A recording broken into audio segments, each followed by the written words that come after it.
Halo teman-teman semuanya, selamat datang kembali di podcast kita. Hari ini kita punya tema yang cukup berat, tapi pastinya menarik dan relevan banget loh dengan kondisi sosial kita saat ini. Kita akan membahas tentang 4 konsep besar yang saling berhubungan.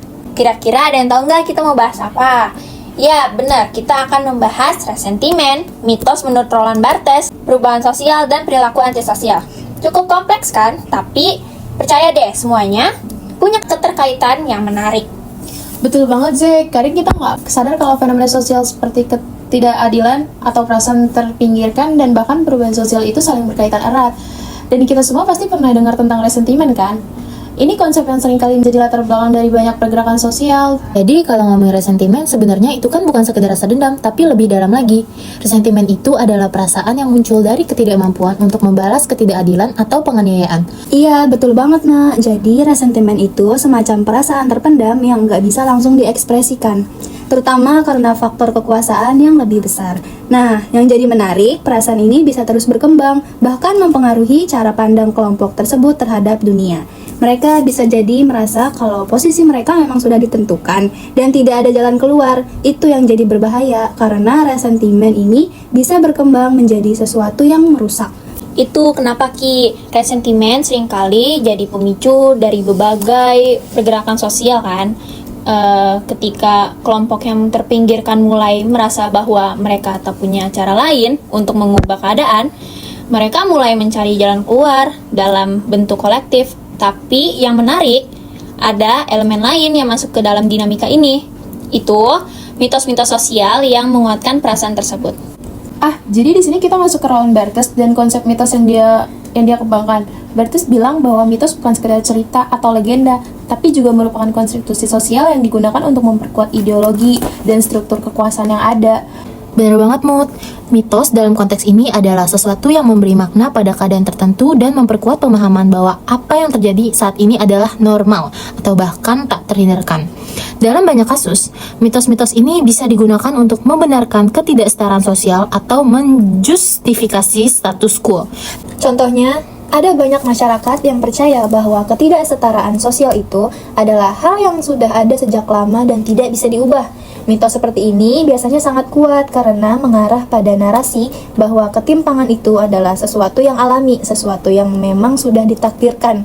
Jadi, daripada berusaha melawan atau mencari perubahan, banyak yang malah menerima keadaan tersebut sebagai takdir yang harus dijalani.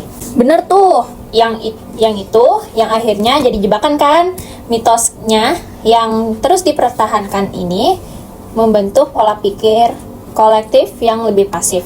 Seolah-olah ketidaksetaraan itu sesuatu yang memang harus diterima, dan yang merasa tertindas pun malah merasa nggak punya cara untuk melawan.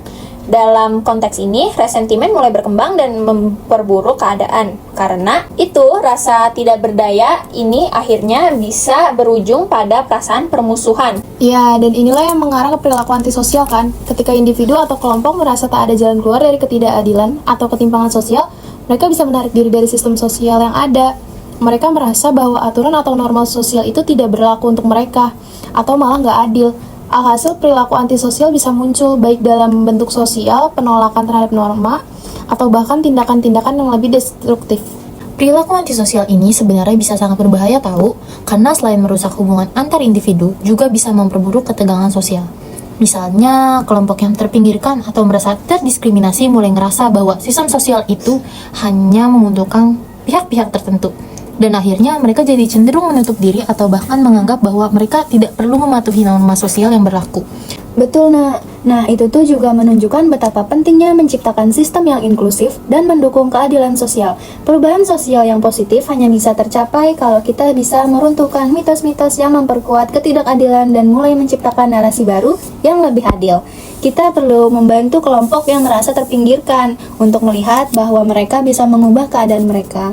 Nah, tepat banget juga mengarah ke penting-penting bagaimana kita bisa memecah lingkaran resentimen dan mitos ini untuk mendorong perubahan sosial.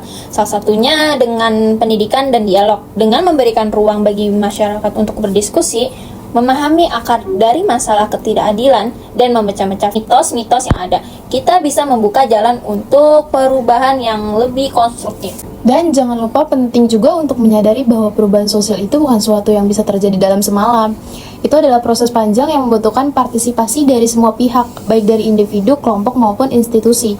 Kalau kita bisa membangun kesadaran kolektif untuk meruntuhkan mitos yang merugikan dan mengubah pola pikir, maka kita akan mulai melihat perubahan nyata dalam masyarakat. Betul, Mut. Perubahan sosial itu memang nggak gampang, tapi bukan berarti nggak mungkin. Kita bisa mulai dengan hal-hal kecil seperti mengedukasi diri sendiri dan orang lain, membuka ruang untuk diskusi yang sehat, dan yang terpenting memperkuat solidaritas antar kelompok yang merasa terpinggirkan. Dan kalau kita berhasil melakukannya, mitos-mitos yang selama ini memperkuat ketidakadilan bisa kita hancurkan. Kita bisa menciptakan narasi baru tentang keadilan, kesetaraan, dan kemungkinan perubahan. Wow, obrolan kita hari ini luar biasa banget, teman-teman. Tepuk tangan dulu dong.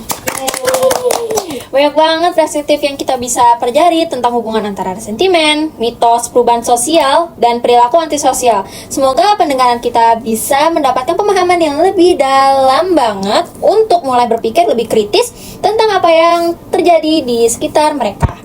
Terima kasih juga buat kalian yang sudah mendengarkan. Ingat, perubahan dimulai dari diri kita sendiri dan itu bukan hal yang mustahil.